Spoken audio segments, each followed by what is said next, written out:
Thank you, Els, and thanks for all of you to attend this lecture. My name, Els said, my name is Abdel-Qader Zalkha. I'm from Syria, exactly from Aleppo, 23 years old. I was studying law. I was in my second year, and then I had to stop. I couldn't graduate because of the situation in Syria. The last time I was in Syria, it was in April 2015 when I left Syria because I got a scholarship in the US to study leadership. It was a course for 2 months. And after I finished, I was in my way back to Syria, and for some reasons I couldn't make it. I was in transit in Amsterdam airport, Schiphol. And I asked asylum there, and I am here now in Netherlands for 1 year and 2 months. I'm going to talk about Syria and the situation there, and a little bit about Aleppo. I will try to clarify the situation there because I believe that many people, they don't know exactly what's happening. So, and later, I will talk for half an hour, something like that, and later I will open the floor for you to ask any question you want. So, first of all, Syria. Syria before 2011, before the situation broke out in Syria. Assad family, Hafez al-Assad, the president of Syria, the father of the currently president, he led a military coup in 1970, and he took power in Syria. And he started from that time to set up rules for his brutal dictatorship. And after that, it was no political life in Syria. It's just only one person, only one party. You can't even criticize any small employee in the government. You'll be arrested for doing nothing.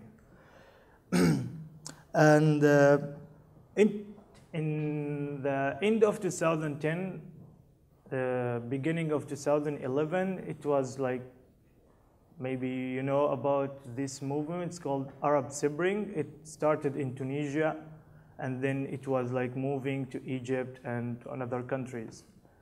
We were in Syria actually watching this wave of revolutions carefully because we were watching it and hoping it's gonna work because we needed to start a revolution in our country. And it did happen in Egypt and Tunisia, and in March 2011, we started a revolution. We started to protest, we started to go to streets and to ask for freedom, for dignity, for political life, and everything of that. From the early beginning of the situation in Syria, the regime decided to face this movement with violence.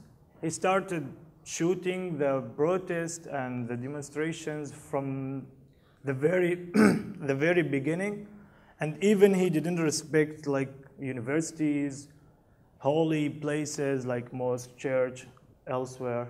He didn't respect anything, and he started killing people. And I myself witnessed a lot of situations like this. I was actually arrested by the regime in 2012, at the beginning of 2012, because I was protesting in my university, and one of my friends, he was shot in his leg, and I was trying to help him. So I was arrested because of that, and I was on the blacklist.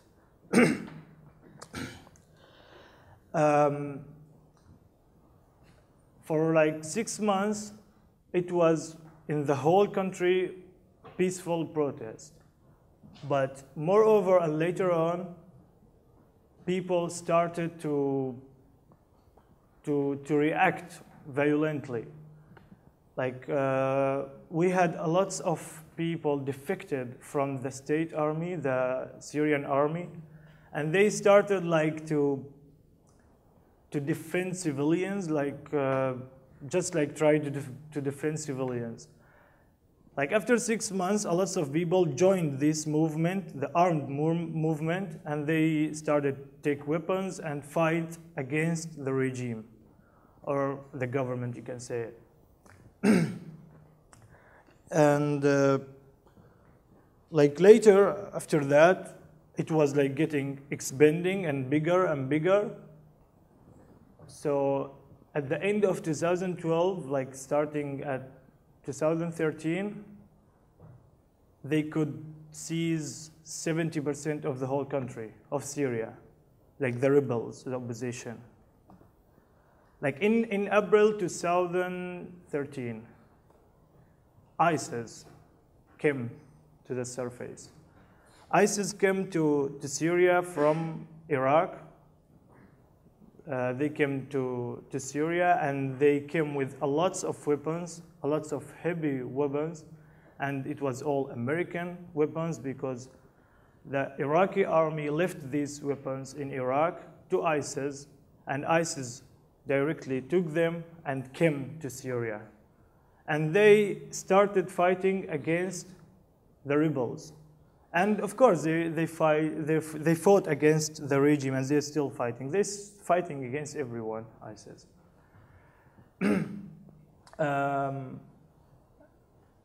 After ISIS came to Syria, like the whole media, the whole everything started to change. They started to talk about terrorism, and they forgot about the revolution. They started to call it like civil war. They started to call it conflict. They started to call it like many names. And they forgot at all about the revolution, and ISIS took a huge territory from the opposition. From the opposition. And in 2015, in the beginning, the Kurds, like there is minority in Syria, it's called Kurds, Kurdish people, they started to fight. They were backed from the Russians and from the Americans, and they start to control area, a big area on the border with Turkey, and they want, till now actually, they still want to split apart from Syria and to establish their own country. This is like a small, brief history about Syria and the revolution and what's happening and ISIS. From the beginning of the situation in Syria, like I said, the regime started and took his decision to end this revolution or to end this uprising in any way he could. So till now, like we have in Syria 1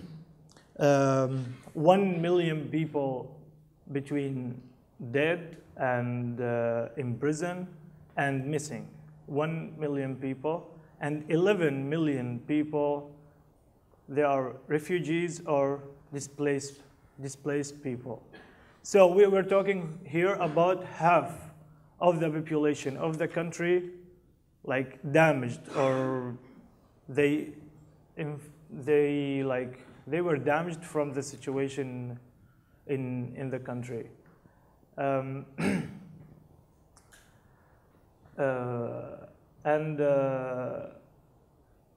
The population is here, sorry. About the destruction in Syria, like there are cities in total, like city in itself, like it's destroyed, destroyed at all, and there is no way of living there because of the bombing and everything. Yeah, and recently, from 2 years till now, the Syrian situation is getting more and more complicated. How? Like a lots of countries who has interest in Syria or they want something from Syria, they came to interfere in Syrian situation. Like the biggest countries like the US, Russia, Turkey, Saudi Arabia, and Iran, and Iraq as well. Like a lots of countries now fighting each other inside Syria. And who is dying? Who is dying is Syrian people, of course.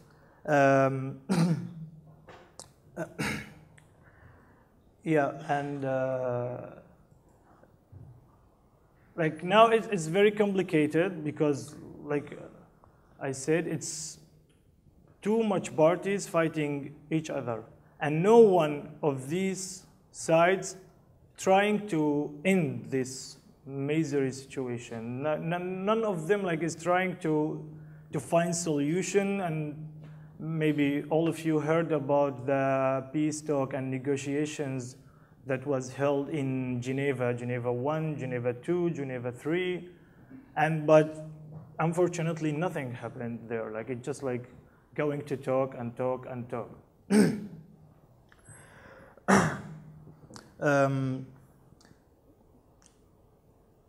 I am from Aleppo.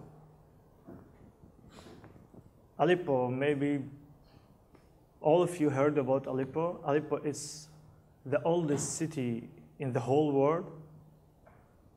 It was found, or it's 12 and 200 years BC. And Aleppo in Syria, it's the second largest city, and it has a industrial city, and it was the biggest one in the whole Middle East, and we were exporting everything to the whole world, and it's very famous in everything. Aleppo now divided the city, not the province. The city is divided between the regime and the opposition. The western side is with the regime and the eastern side with the opposition or the rebels. The eastern side, it was besieged 3 months ago till now. And the population inside this territory, it's about 300,000 of civilians. And if you're following the news, every day now, Aleppo is living under barbarian war. It's 70% destroyed.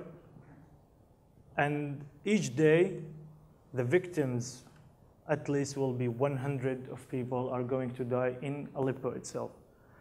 Who is bombing? The Russians is bombing there, and they are using chemical weapons, cluster bombs, napalm, phosphor, and everything.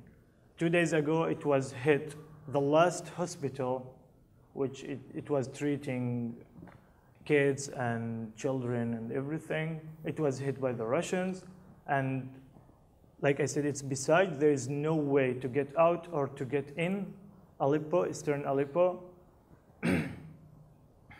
And there is no humanitarian aid, there is no food.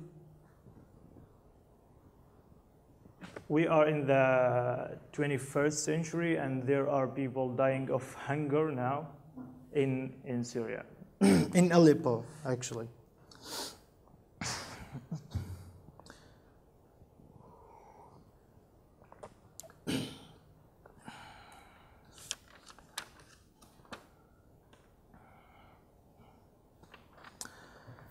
Yeah. Why Syria? Why all of this happening in Syria? Is that important? Syria is a very important place, to make this effect in the whole world? why Syria? You know, Syria is a bridge who link between Asia and Europe. It's on the border with Turkey, and it's like strategical place. And we have on the border with us, we have Israel, which is occupying, Israel is occupying Golan Hills, it's called. It's like a province from Syria. It was occupied in 1967. And the political situation is very complicated because the Americans fighting the Russians inside Syria, but not directly. And the Turks with the Saudi is fighting the Iranian, not directly inside Syria. And the regime like brought a lots of mercenaries and a lots of armed groups from Lebanon, from Iraq, from Pakistan, from Afghanistan as well. Like in 2013, it was like a huge offensive on place. It's called Ghouta. It's near Damascus, the capital. It was a huge offensive using chemical weapons. In one day, 3,000 people died because of the chemical weapons, and the whole international community, they were like angry with that. And at the beginning, they said like, we were going to bomb Assad. And then they did nothing. They just took the chemical weapons and destroyed it in the sea. Destroy it in the sea.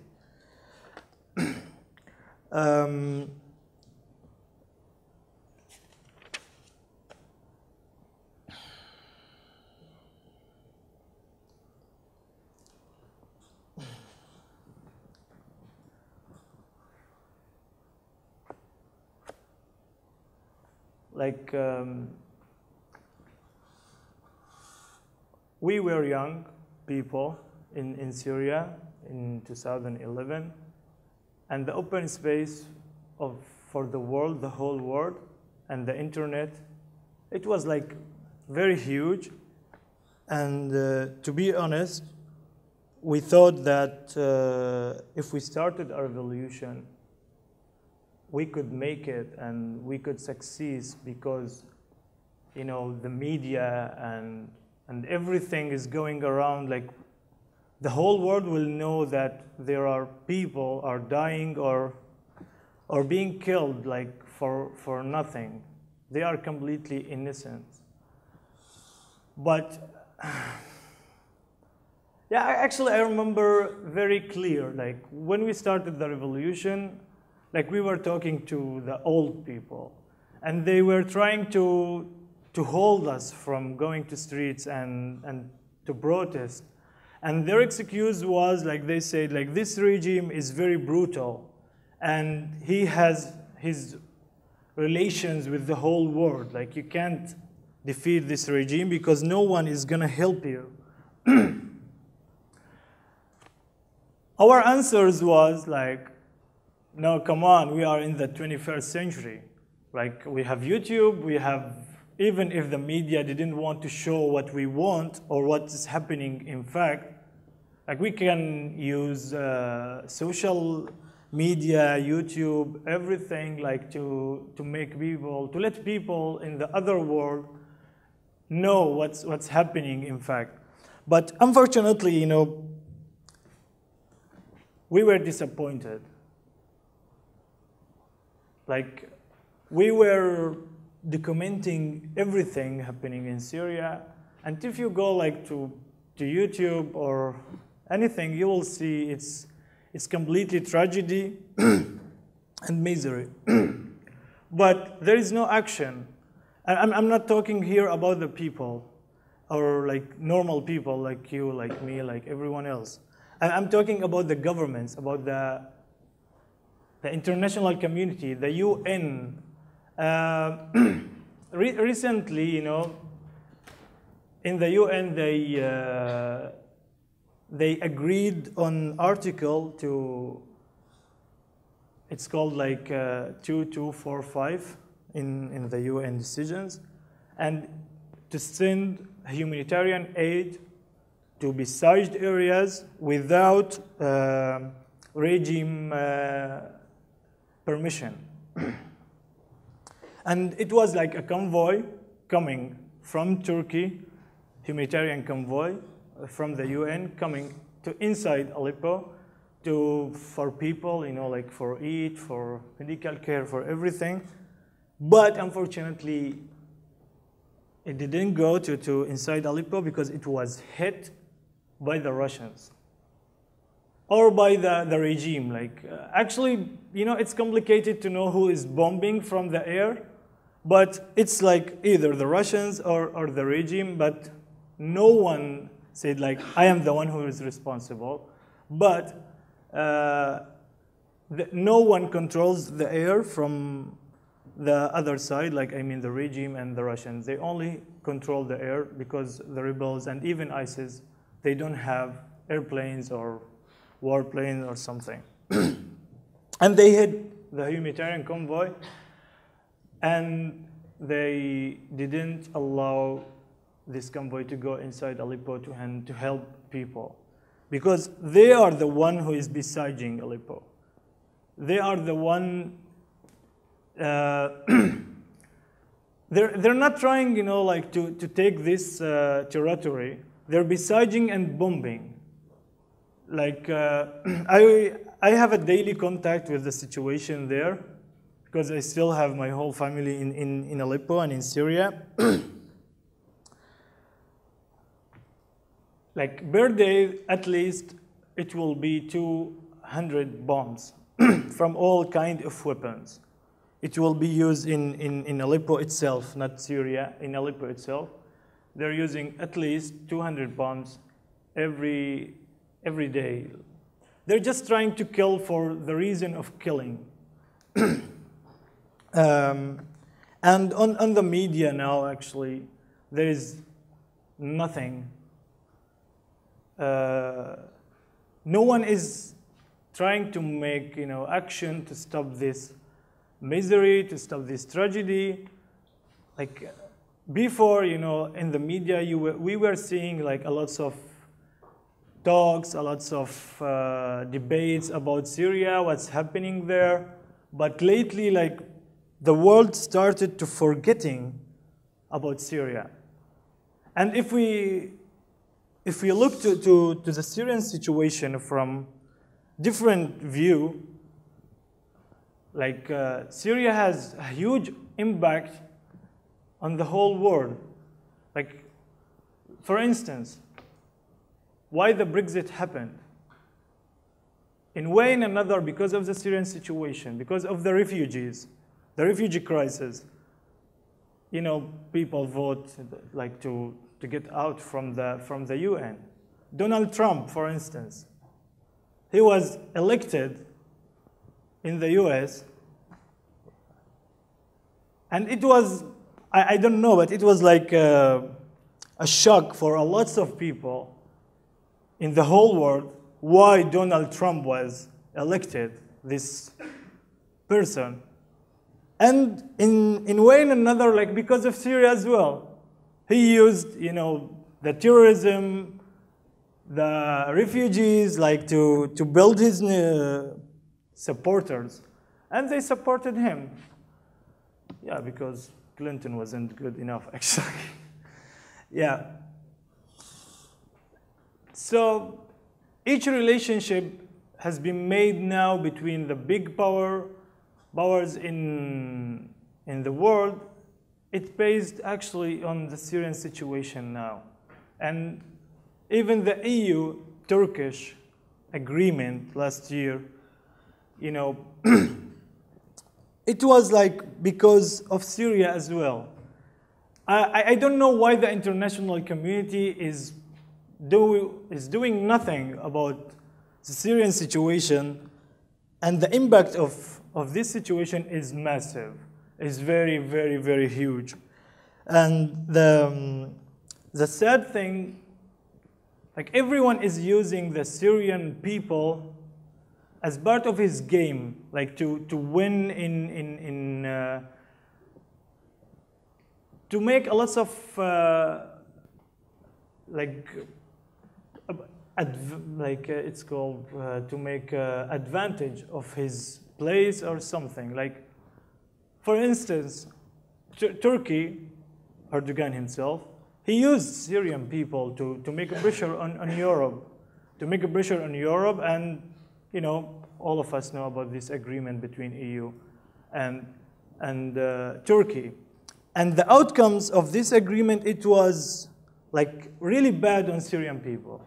The border between Syria and Turkey was closed 100%.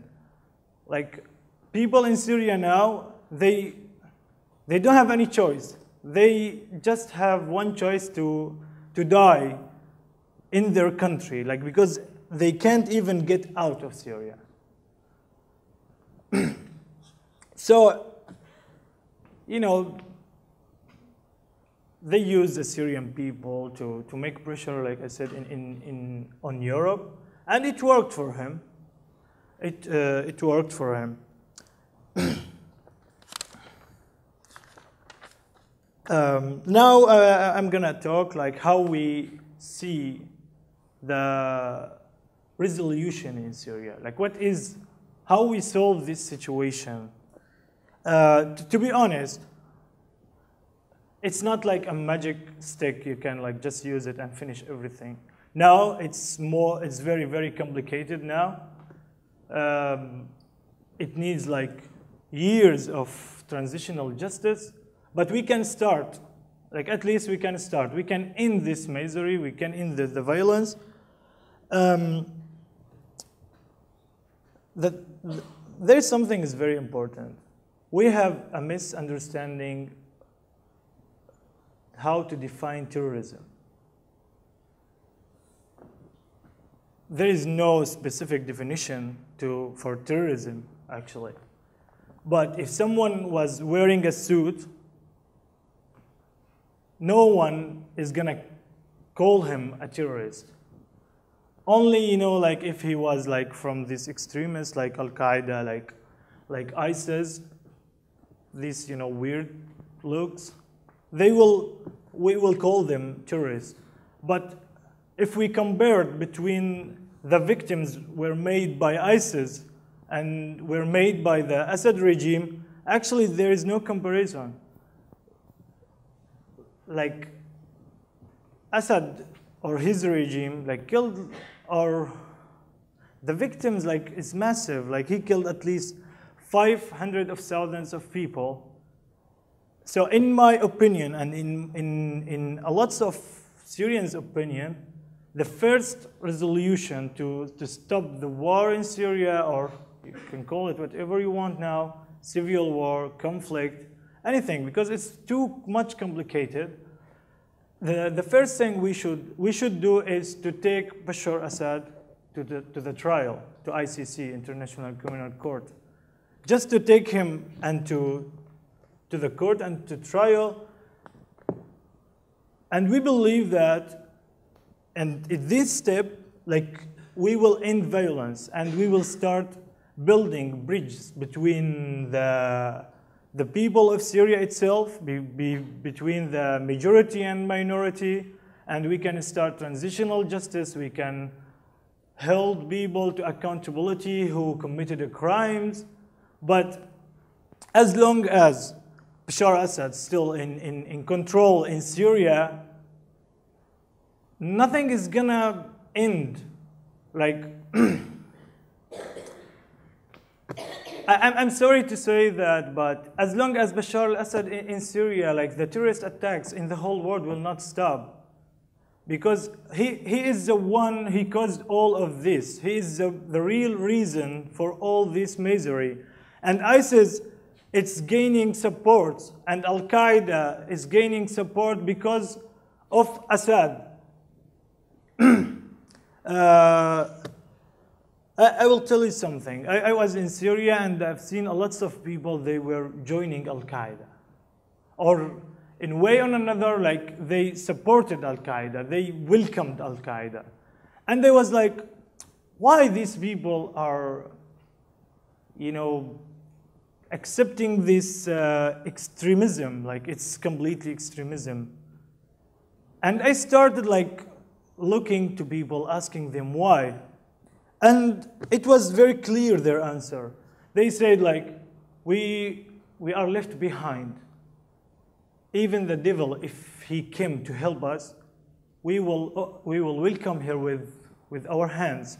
We don't have any choice anymore. There is no one is trying to help us. So even if these monsters or extremist people, they came to help us, like we will welcome them. We are helpless. And the fact is, they are. Like we are helpless, but it's not an excuse, to be honest, like to welcome Al-Qaeda or something. But no one is educated. No one is, you know, experienced. No one, we've been living in dictatorship for 50 years. People, they're not, you know, having this awareness, like to know what is the consequences in the future. So, we need to end this misery. And like we said, I said actually, and I share this opinion with lots of Syrians, and even like if you follow lots of famous reporters or the expert on the Syrian situation, they will say the same thing, because now ISIS, it's like Norwegian horse. Everyone is using ISIS to have his interest in Syria, to actually interfere in Syria. No one is trying, and I'm saying that out loud.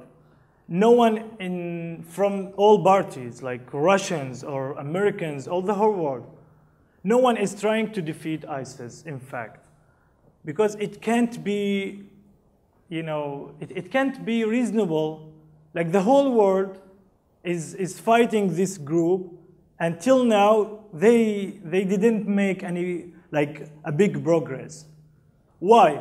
Because it's the reason for them to interfere in Syria. They don't have excuse, another excuse, you know, like to go in Syria and to bomb. Like now in Syria, the UK, they have military base in Syria. The Americans, they have military base. The Turkish, they have military base. The Russians, they have more than military base. The Iranian army, like in the whole country,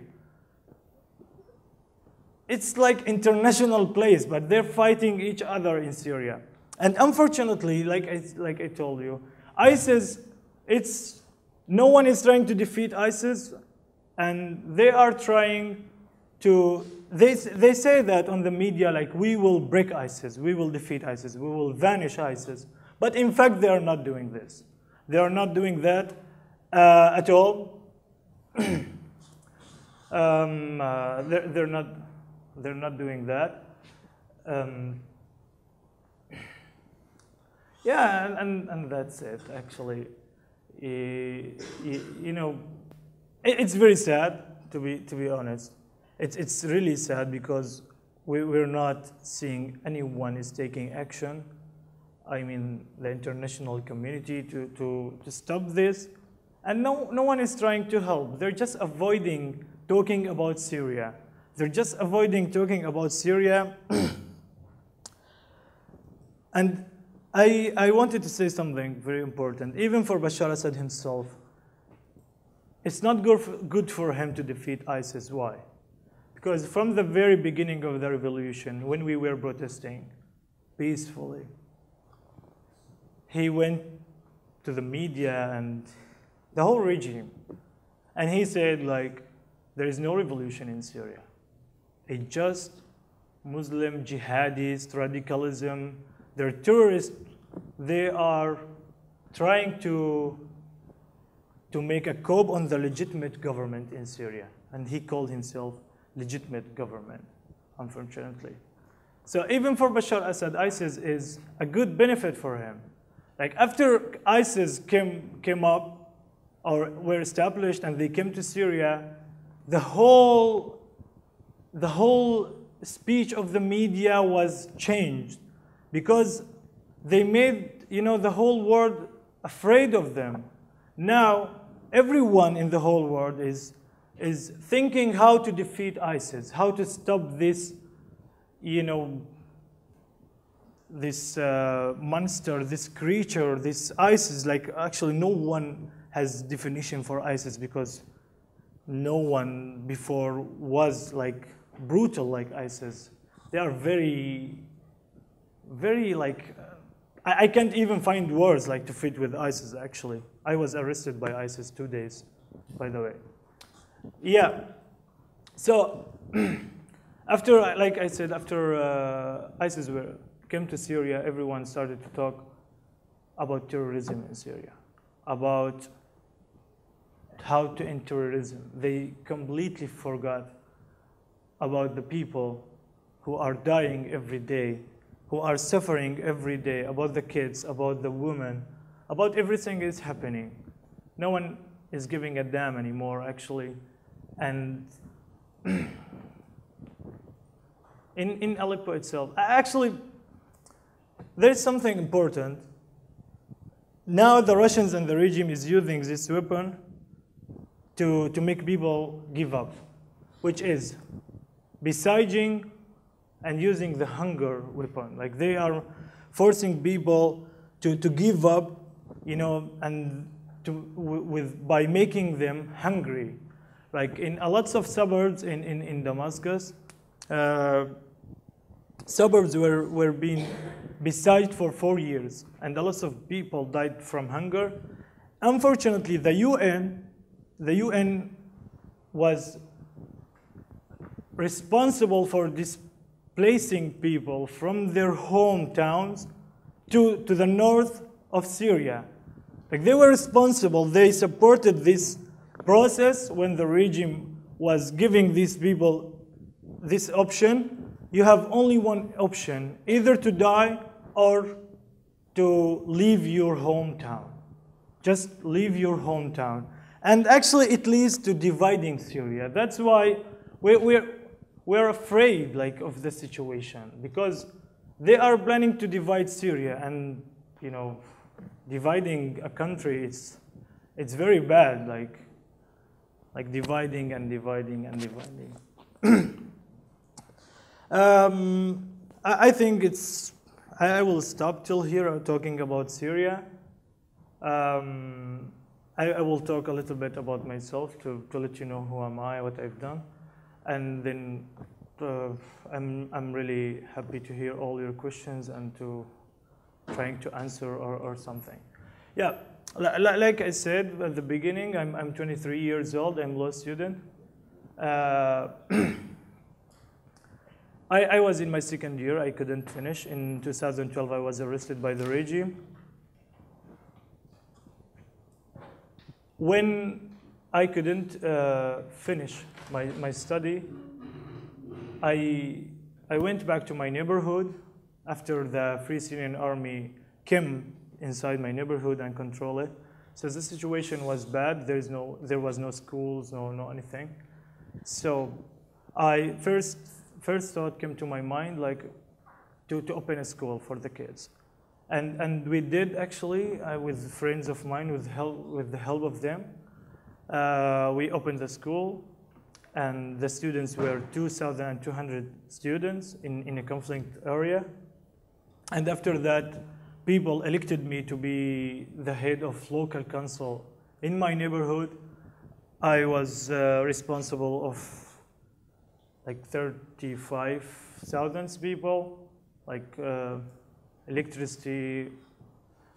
It's like a municipality thing. I was doing this job voluntarily. Yeah, and then in 2014, I was injured by a barrel bomb in my office, the local council in Aleppo. My neighborhood is called Baidin. Yeah, and after that, I just was injured. 50 people were killed next to me, but I survived actually. And then I left my neighborhood. I started working with companies like to provide services to poor people in whole Aleppo. And then I traveled to the US and I came to here. Yeah, and this is like very briefly my story and what I wanted to share with you about Syria. And thank you for listening, and please don't hesitate to ask any question. I will try to find answer or to answer your question. Thank you for listening.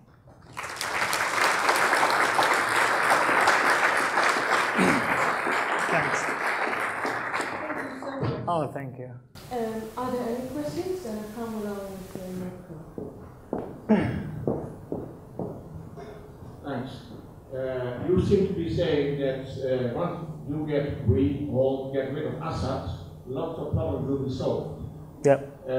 We've seen other countries in the neighborhood, Libya, Iraq also, I mean, they did the same kind of thing, but the spring has not really arrived after that. How united are you as what you call rebels, at least initially? Yeah. I don't know what you call it now, what you call FSA, Free Syrian Army or something. But I mean, aren't you afraid that a new kind of disunity will come up again? Of course, on one side, of course, Assad, of course, tried to keep the place quiet, but in a brutal way.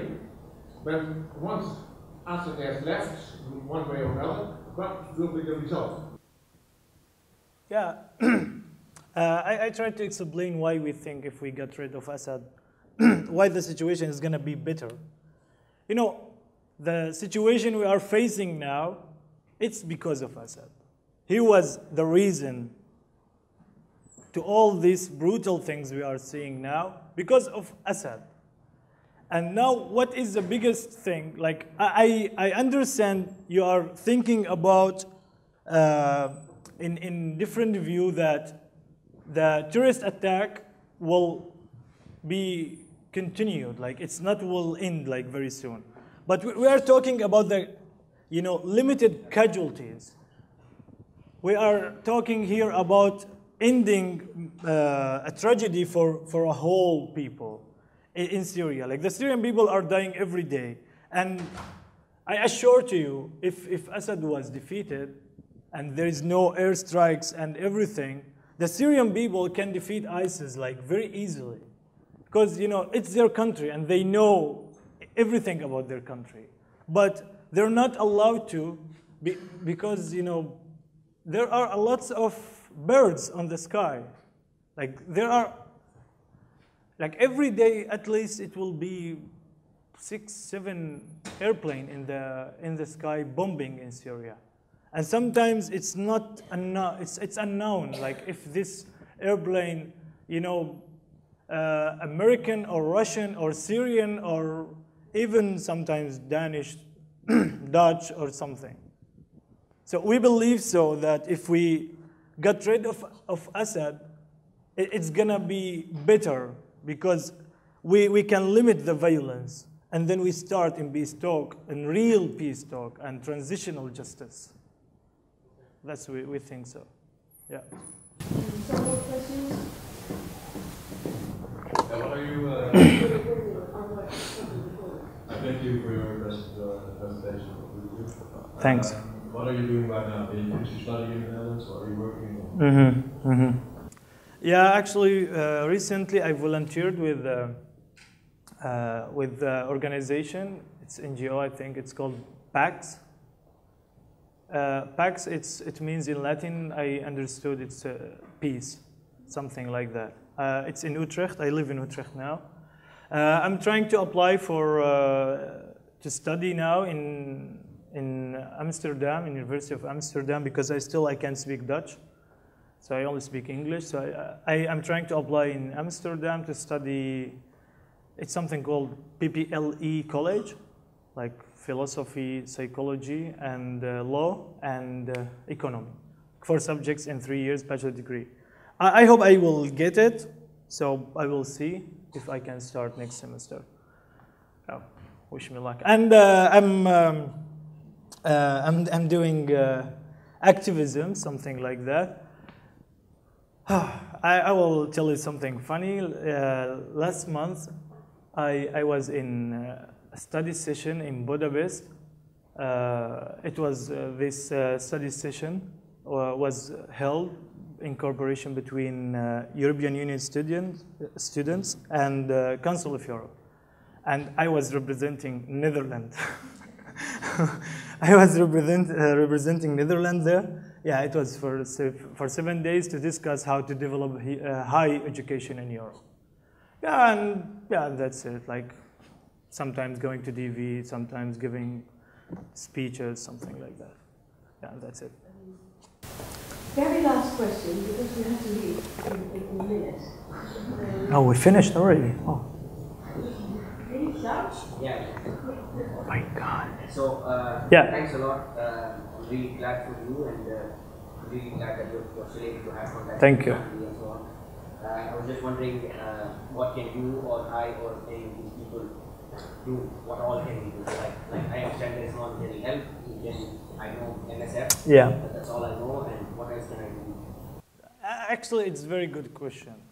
And the answer is, I know, like, we are normal people. We are civilians. Like, we don't have the power to, but in fact, you know, always the power, it comes from normal people. Like, if we think about that, we have power, but we need, you know, like to work with each other, like to accept each other, to not judge other people just based on their history or something. Like, we can make people pay attention about what's happening in Syria, about what's happening in Aleppo. Like, we can do protests, you know, in front of the Russian embassies. Like there is actually this protest after 3 days in 26th of November in front of the Russian embassy, I think. I'm not sure actually. But at least we can do this. We can make a pressure on our governments in the whole world to make them, you know, gather together and to find a real solution, like to enforce UN articles, like to respect human rights at least. Yeah, but it's very complicated actually, like what we can do. Well, that's it. Thanks once again. Thank you for coming. Thank you so much for listening.